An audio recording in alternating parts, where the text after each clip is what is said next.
We're following reaction this morning to news the Ontario government plans to tighten the rules around cell phones in the classroom and vaping at school. The new measures will kick in when the new school year begins in September. Megan Fitzpatrick is outside a school in Toronto, and she's going to begin outlining what is changing. Good morning, Megan. Good morning, Heather. So these new rules going into effect in September, as you mentioned, we'll see phones put away for students up to grade 6 for the entire day. They will not be permitted to use their cell phones unless they have permission from a teacher. And the new rules for grade 7 and up students, pretty similar. They're not to use their cell phones during class instruction unless explicitly directed to use those cell phones by their teachers.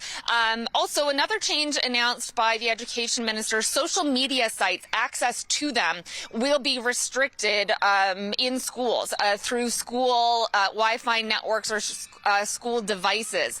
Also, report cards are to include, starting in September, comments about the level of distraction by students.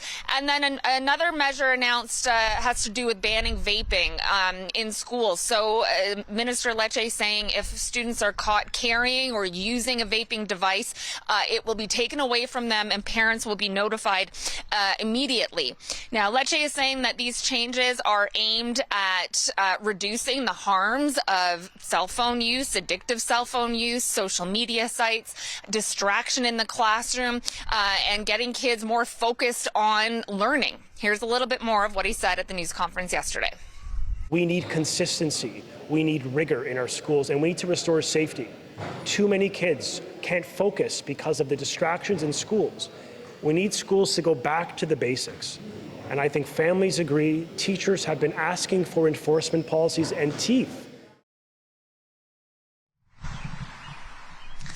Now, he says there'll be sort of a progressive disciplinary system, so leading all the way up to possible suspension if students don't follow these rules. Now, people might remember in 2019, the Ontario government announced a ban of cell phones in schools. Minister Lecce, when asked what the difference is with what he announced yesterday, he's saying this will have more enforcement, more teeth, more consistency, and standardized policies across the province rather than individual school boards having their own policies. Heather. You know, we've been getting some thoughtful responses from viewers in our email, and we'll share some of those. I will, and I know you will as well, because let's take a look at the reaction to the changes. It's been quite vigorous, the debate over all of this. Well, we've been hearing from teachers themselves about this, including the unions representing elementary and high school teachers. ETFO, for example, the union representing elementary teachers in the province, issuing a statement saying they wish the Ford government had consulted them or allowed them to give more input into these changes before announcing them. Similarly, the president of the OSSTF, Karen Littlewood, representing secondary school teachers, saying this raises a lot of questions for her. Take a listen. We support the mental health of students, and I think it's really important that we address this. And I know that social media is a problem, not just for students, but for adults too. But, we're coming down heavy-handed, and I'm worried that we're going to have more policing by teachers and less teaching. And let's take a look at what we're hearing from some of our viewers, Heather. They have been writing in with their thoughts and opinions about these changes, these announcements. We heard from a retired teacher, Mary Van Ruiven. Sorry if I'm mispronouncing your name, Mary, but she writes that she sure hopes the government's new policies support teachers and give some clout to classroom policies. It's long overdue. Acknowledging that addiction issues will be addressed is also a big step. Minister Lecce did announce some new funding for those kinds of mental health supports. Best wishes to educators as they navigate the new policy. Hope it works. We heard from Dawn, who also said these changes are long overdue to enact consistent rules, but in her opinion, cell phones should remain in student lockers during classes. The job of teachers is tough enough without the element of battling distraction by the epidemic of cell phone addiction.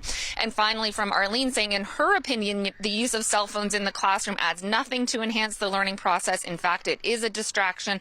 Restrict or even better, ban the use of cell phones in in the classroom. So some wanting these rules to go a little bit even further, Heather, not having students use those devices at all, even if directed to by teachers. So that's a little bit of what we're hearing so far. I tried talking to a couple parents here this morning as they dropped their kids off. Some of them a little too little at this school where I am. They don't have cell phones yet in kindergarten and some of those lower grades, but parents still saying from what they've heard, they like the sound of these new rules.